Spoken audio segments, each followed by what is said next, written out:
Hello, all my beautiful cinnabar moths, or any kind of moth you'd like to be.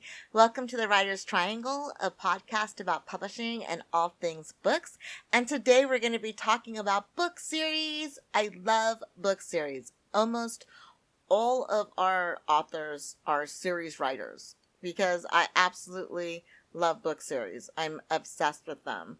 And that's because I feel like when I invest so much into every character and connecting with them, I just want more of their story. And I love all of our authors and I absolutely love their writing styles. So I'm like, can I please get more of this story? So about half of the books that came out this year have a book two coming in. So this is being recorded and aired in 2022. So half the books that came out in 2022 have a book coming out in 2023, a book two, and some have books 3, 4, and some, I think our series with the most books in it have different characters that they're focused on in the series, and I think it's 6 books, I want to say. I could be wrong about that. I'm not going to tell you which one because that's part of the advice that I'm giving. And when it comes to writing a series, it's okay, what information do you share and what information do you keep to yourself when you're so excited? You're like, oh my gosh, I have this really amazing series and I've written 2 or 3 books and I want to talk about all of the books. How do I handle that? So today I'm going to cover everything from like how to write a good series to how to publish and promote a good series. And I'll talk about some books that break the rules that I'm going to share because some of our books do. And we do have specifically, I want to talk about the Fallenheim Chronicles.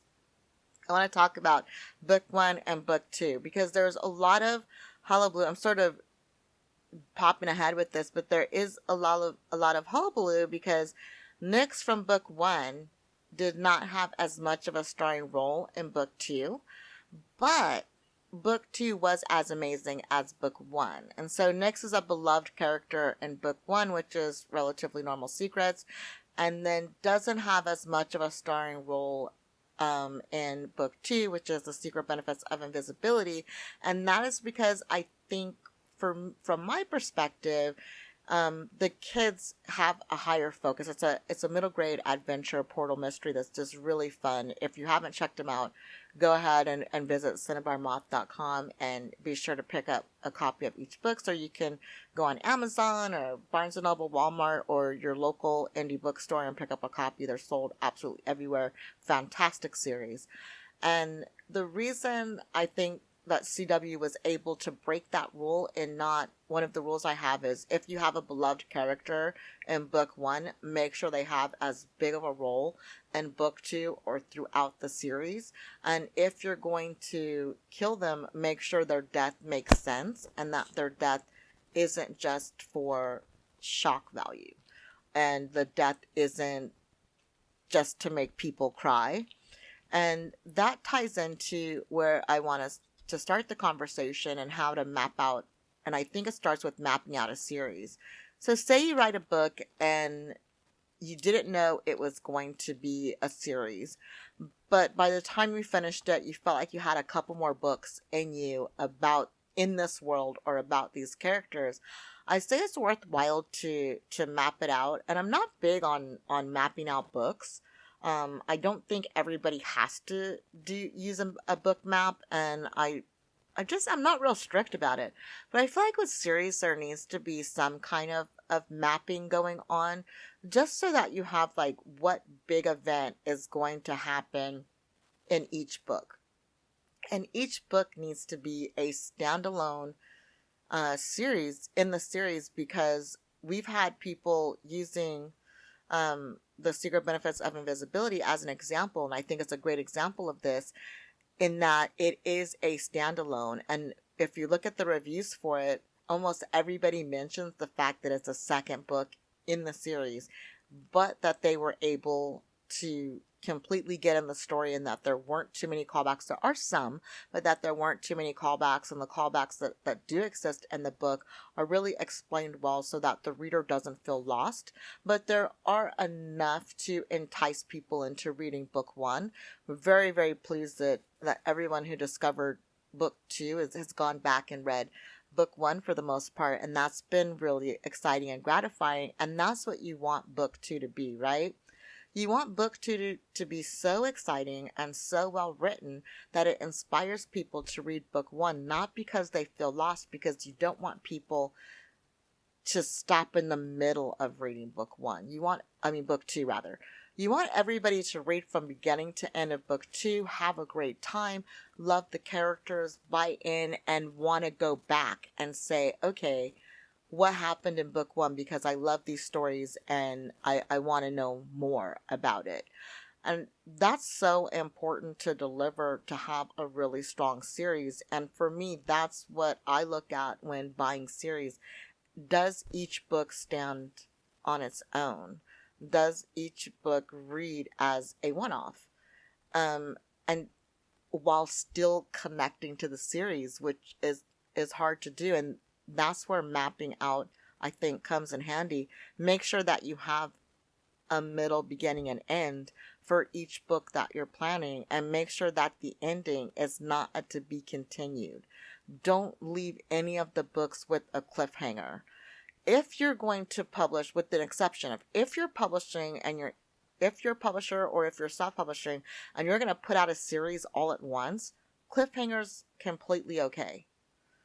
Because all of the books are accessible and ready. But we put out one book a year. So people are having to wait a year for book two. That's quite a long time. And I feel like we only had like a 9-month in between book one and book two, for in between Relatively Normal Secrets and The Secret Benefits of Invisibility. And that was because we changed the publication date, because we had a request from teachers, it's a middle grade book, a request from teachers and librarians that were like, hey, can we get this right before the summer break?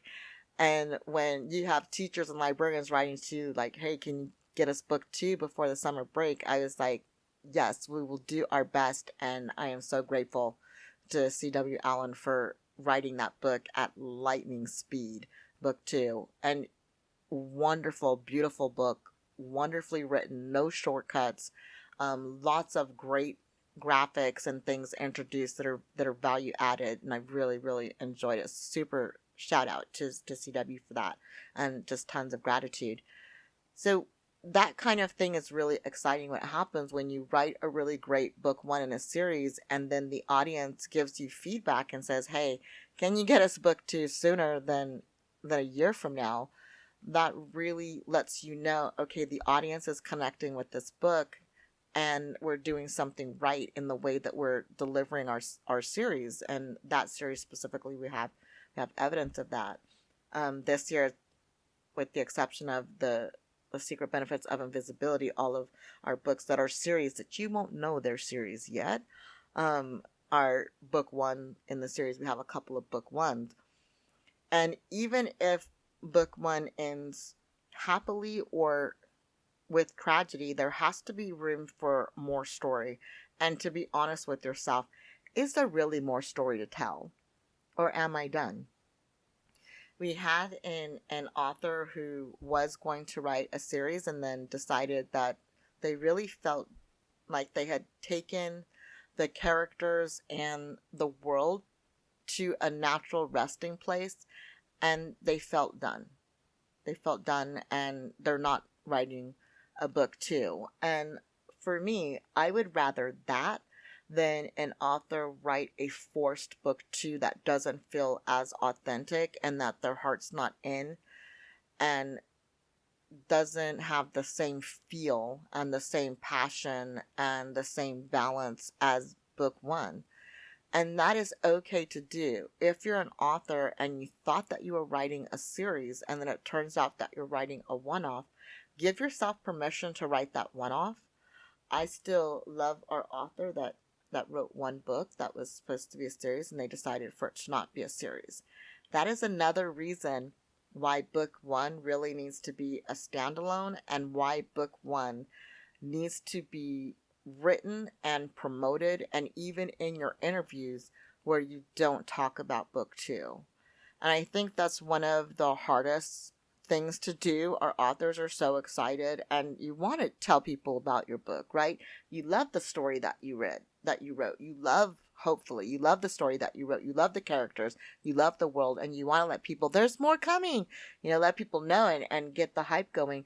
But it really is best to give room for book one to breathe and develop a fan base. So even if we have book two in hand and we know it's absolutely going to be a series, we only promote books as a one-off. And we have enough of a mix of one-offs and series that you can't really tell which books are going to be series and which books are not. Even if I tell you 75% of our books, which is not that high, we're about 50-50, you still wouldn't be able to tell unless you already know that the book is, unless book three has been announced.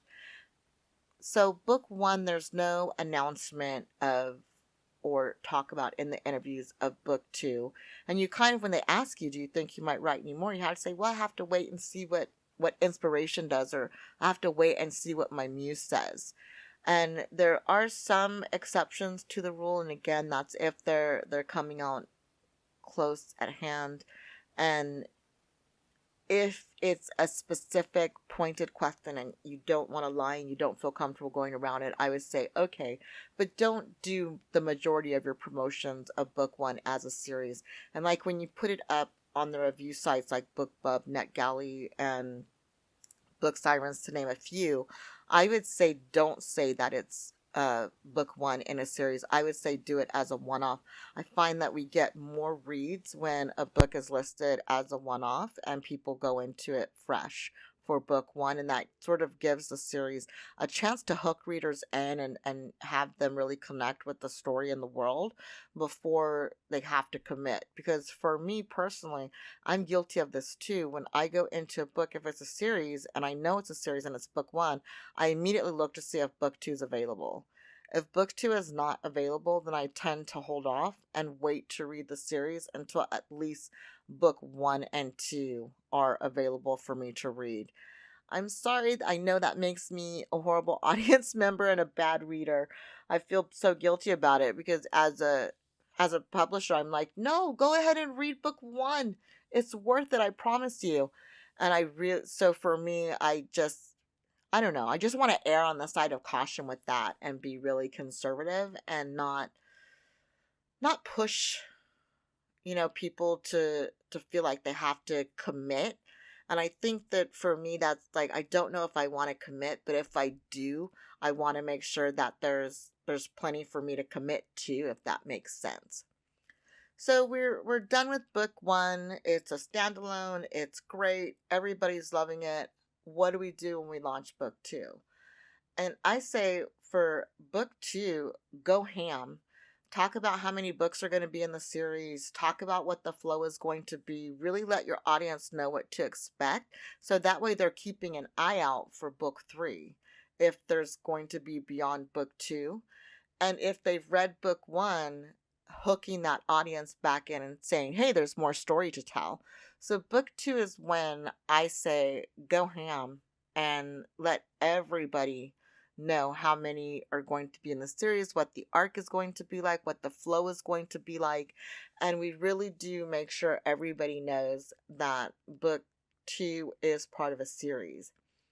With that said, be prepared for the mixed reviews and mixed response for a book two. Book two is always going to be compared to book one. And book one has a huge advantage over book two, and that it's new. Everything in it's new. Nobody knows what to expect. They don't have any expectations of the characters. They haven't fixated on any characters or connected with any characters. And sometimes the characters that are in book one really change over the course from book one to book two. Sometimes there's a passage of time. Sometimes book two picks up right where book one left off, like almost can be the next sentence type of thing. And for me, no matter where book two starts, I'm aware that comparison is going to happen, and people are going to have that point of view, that point of reference, and that point of comparison. So familiarity breeds a lot of comparison, I think.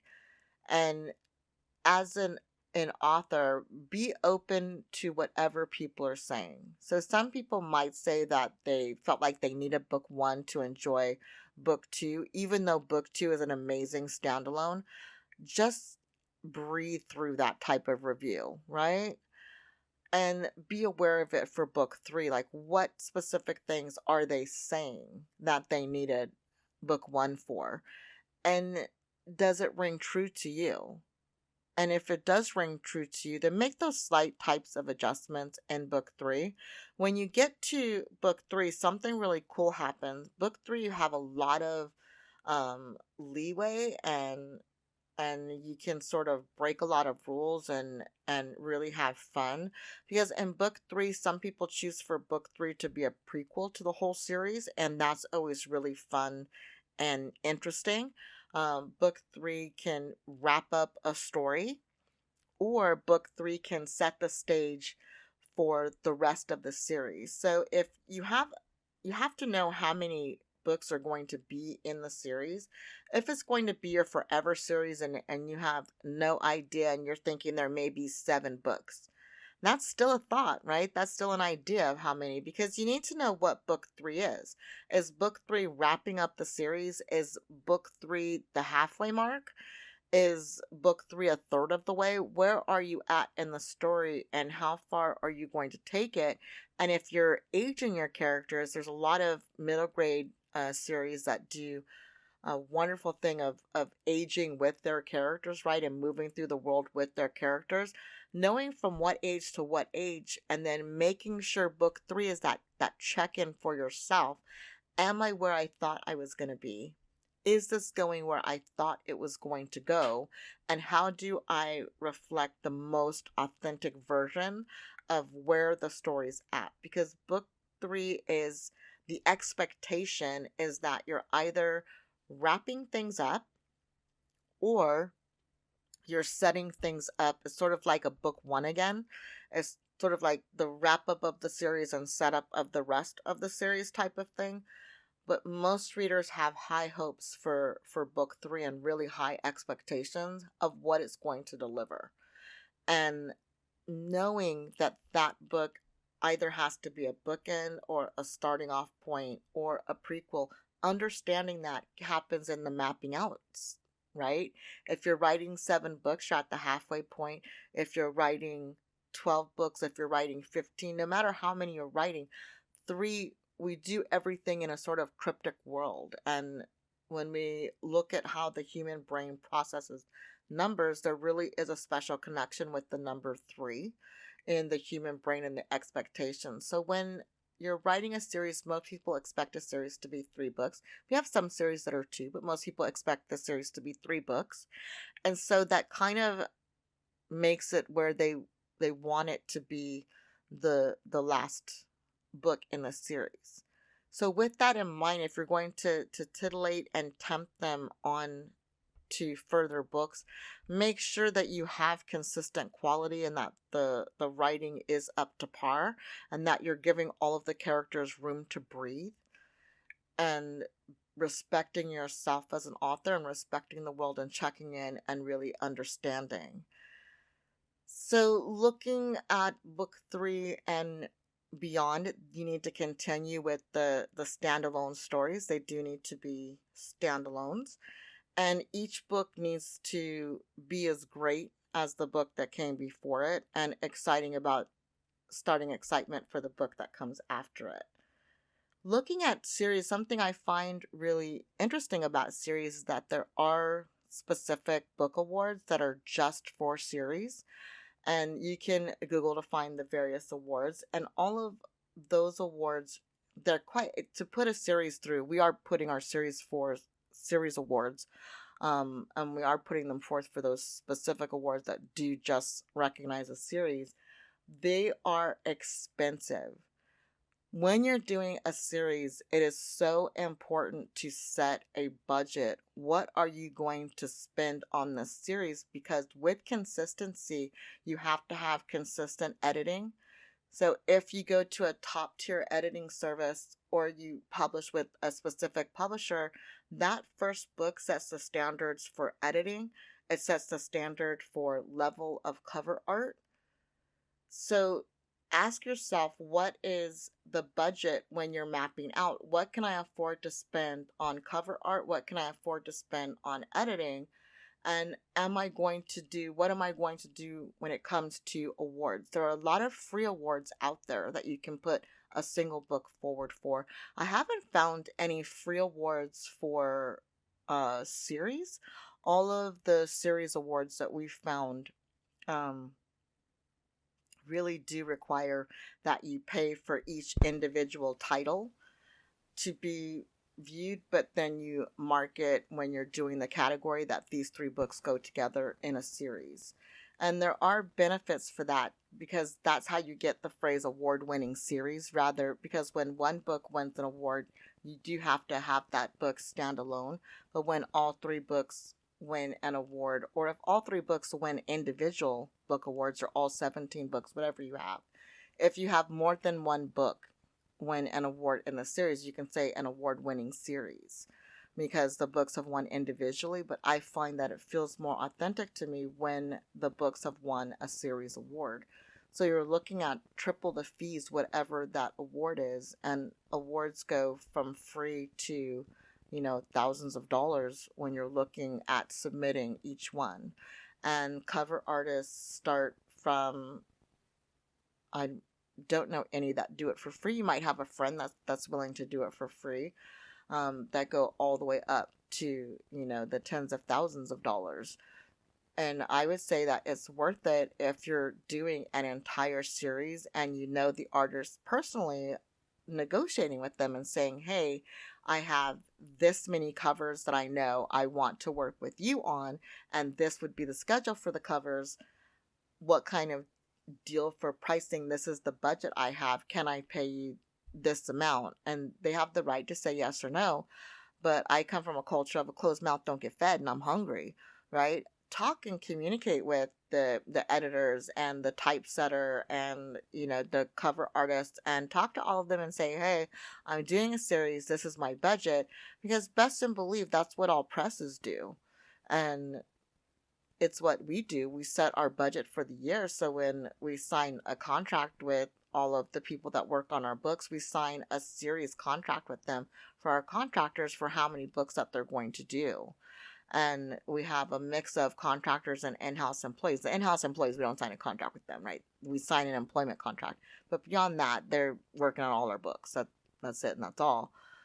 But as an author, you have the ability to negotiate, and I think that you should, because putting out a series of books can feel really disheartening. And I think that I know that I want to make it as happy an experience as I can for every author. So when it comes to book series, another thing that we do is we factor in how many books we're going to have to mail to reviewers. And it costs us, because we track the books, it costs us between 25 and 45 United States dollars, USD, to send one book to a reviewer, or 15 books to a reviewer. So luckily for us, that's about the cost that we have. And when you have a series and they discover book 2, then you reach out to them. If they discover any of your books in a series, if they review any book in the series, that's when you can reach out to a reviewer and say, hey, thank you for the review of this book. Would you be interested in reading book 1, or would you be interested in reading book 7? Whatever book they haven't reviewed yet or they haven't read. And also put them on the PR list for when you start promotion of the next book. And that's something that you have to decide. Are you going to send review copies? Are you going to have advanced reader copies? Or are you just going to have a press release date, and that's the date the book goes out, no advanced copies?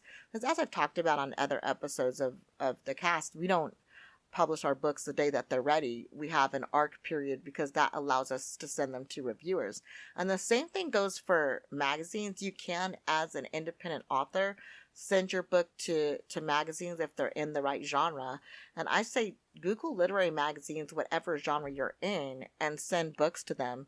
if you can afford it, it is something to think about. Which magazines are you going to send books to? Because the thing with sending books to magazines is it is ghost town. You don't hear anything. And I was really surprised that our several of our books have been written up in magazines and they didn't tell us. They didn't even notify us. I found out that they were written up through a Google search, and I was like, that is really strange. Like, I would think that they would want us to know, but I don't know. I don't know what their process is. So that's another thing that you have to think of. Can I afford to send this copy and not hear anything back? And am I okay with that? And when you're sending to reviewers and developing your own PR list for your series, I would say think about what it is you want for that book. What would be value added to you? And you can always offer a EPUB with a PDF of the book or a Kindle copy, and send them a JPEG of the book cover. That's a great way to save money. We find that most reviewers want a physical copy of a book. And, it'd be great if everybody wanted the EPUB. Those are completely free for us to send. But most people, they want a physical copy of a book because they have their set way that they do their reviews and the way that they're promoting themselves, because they're in the business of writing reviews. It is a business for them. So their presentation is really important. And that's why they want that physical copy, is so that they can promote it in the way that is consistent to their brand, and also comfort for their reading. How do they like to read books? And a lot of people like the holding a physical book rather than looking at a Kindle. So just to sort of recap, when doing a series, I say map it out, figure out how many books are going to be in it, and make sure that each one is its own standalone. Make sure that beloved characters are in every book, if you can, if it makes sense. If they're not, the book really has to be phenomenal, and it has to have a great reason for why that beloved character is not in the next book, or doesn't have as big of a role in the next book, so that it makes sense for the reader. If you're going to kill off beloved characters, if you're going to break people's heart, make sure that it makes sense for the story. And make sure that when they read book 2, because I've had the experience that in book 1, a character gets killed off and my heart is broken and I'm so sad. And it makes sense for that book. And then in reading book 2, I've actually felt joy that that character was killed off in book 1, because I didn't see how book 2 would happen if that character hadn't been killed off. It's been my experience in reading a variety of series that kill off beloved characters in book 1. So make sure it makes sense, and make sure that when the reader is reading the second book, that they're not missing that other character that's either playing a smaller role or has been killed off. Make sure that you know where the middle part of your series is, that it makes sense for the flow. Understand what you want to do in terms of reviews and getting your book submitted for awards, and what sort of writers group you want to belong to, and how are you going to handle reviewers. What is your expectation? What brings you value added when you're communicating with reviewers? And have a plan for your press releases and your interviews, and reach out to people. If you're an author, an indie author, hit us up. Let us know. Like, give us a like, and you can put it down in the comment section, or you can hit us up at media@scentedarmouth.com and let us know that you'd like to be interviewed. We get a lot of indie authors that reach out to us, and we always say yes. We've never turned down any requests for an interview. We love promoting authors, and this podcast is really just a love letter to authors and all about supporting authors. So if you're an author, reach out. If you've ever written a short story, or if you have long form, whatever, or a series, let us know, and we'll absolutely set up an interview, because we love authors. So yeah, that's my 50 cents on how to roll out a a book series and how to create a really great experience for the reader and how to get a press's attention and have the people at the press excited about each and every book in your series. I want to thank all of our beautiful Cinnabar moths for listening, or any kind of moth you'd like to be, or you can even be a butterfly. But I'm not Mariah Carey, and I'm not trying to bite her rhyme. Talk to you soon. Bye.